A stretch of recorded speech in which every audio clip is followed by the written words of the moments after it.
Hey, so today we're putting some rock sliders with some steps on it on the two-door Bronco. Now, depending on what package Bronco you get, you might have some sort of rock rail or slider there.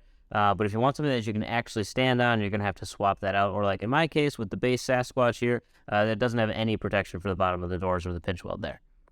So these are the side armor steps from RedRock. This is part number FB13739.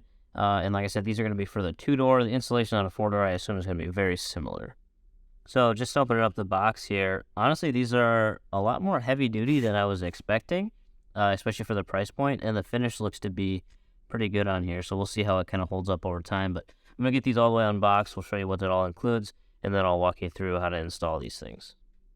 So the kit does come with instructions, but now this is important.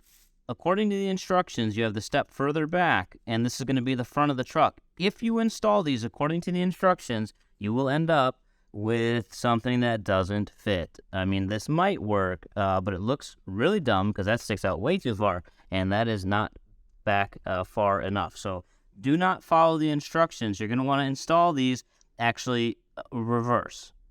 The first thing we're going to have to do is attach the brackets to the truck.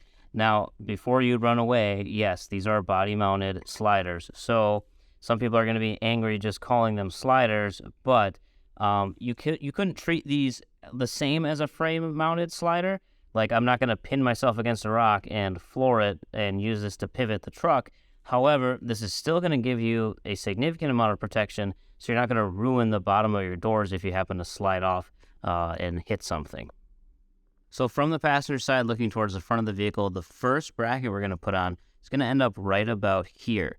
The bracket's going to look like this, so laying it flat, the mounting points to the truck are going to face up towards you. You can see this is flat here, and about a 45 there. So that's going to be the front passenger side bracket. To attach that, you need to use the 30 millimeter hex bolts. And now there are two different sizes, a 30 and a 35. So just make sure you're using the shorter of the two. That's also going to get a lock washer and a regular washer. So now underneath the truck, these are two factory drilled holes here that are tapped to accept these threads. I'm currently sitting on the ground looking at the back passenger tire, the rear passenger side tire coming up along here, and this is where the holes are located. So we're going to take our bracket, hold it up here, and then start those in by hand. Apologize, I can't show me actually lifting up and putting it there, but as you can see, that bracket is now in place. This opening here is facing towards the front of the truck, and then we're going to go ahead and tighten down these bolts. Now, like I said, it's the bolt, a lock washer, then a flat washer, and we'll tighten that up. These bolts are going to be a 5/8 socket, and I'm not going to get them too tight because, as you can see, these are slotted, so there's going to be some room for adjustment here as we go. So again, that's the front of the truck. Our first bracket is there. Our second one is going to end up right about here, kind of straight down from the door handle. If you lay that bracket flat, it's going to look just like this. So we have a flat section here, and this is completely perpendicular. Again, in the rear, we're using the shorter of the two bolts. This is a 30 millimeter bolt with a lock washer and a flat washer. Laying on the ground, looking at the passenger side rear tire, coming up from there, you can see we have one hole here, and one is just up along the side there. That's where we're going to bolt this bracket into. Again, these are factory holes, and this is the same location that your factory sliders would bolt into. So you can see this a little better. Now I'm looking at the front passenger side tire. Come up here, you're obviously going to need just a regular ratcheting wrench to get this one on. You can't access that with the impact. But the bottom one, we can go ahead and snug that up with the impact. Here, again, this is 5/8. I'd recommend doing this on a clean truck, or if you have some compressed air, maybe just blowing out these holes because dirt and debris does get in there and then kind of jacks these threads up a little bit.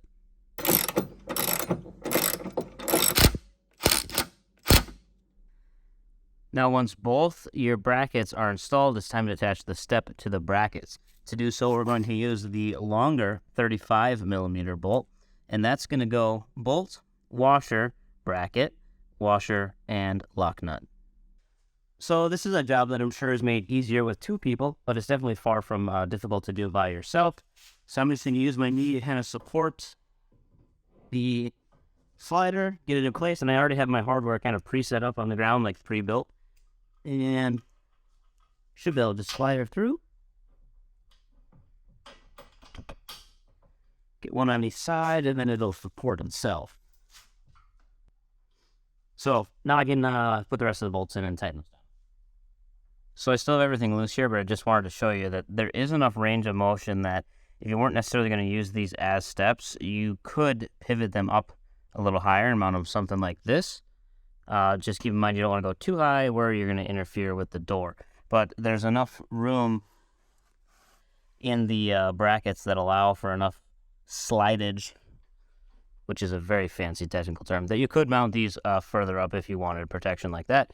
Otherwise, if you want to use them as a step, I would just lower them down a little bit. So if you were a professional, you'd probably get a level and actually make sure that these things are level. But if you're like me, we're just going to eyeball it and leave everything a little bit loose and then make some small adjustments and finally tighten everything up at the end.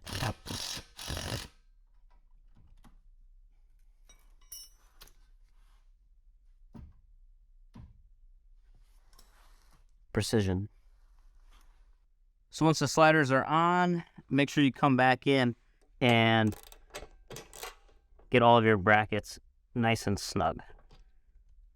And there you go, just like that, our step and slider is installed. So with filming, this took me still under an hour to do the one side, even including putting it on the wrong way the first time. So I'd expect the other side to take me probably 30 minutes or less. So fairly simple, easy, and quick install. And these things are actually pretty affordable too. So if you want to check them out, I'll put the link to them down in my description here. I've also got a code for you guys if you want to get 5% off these things for yourself.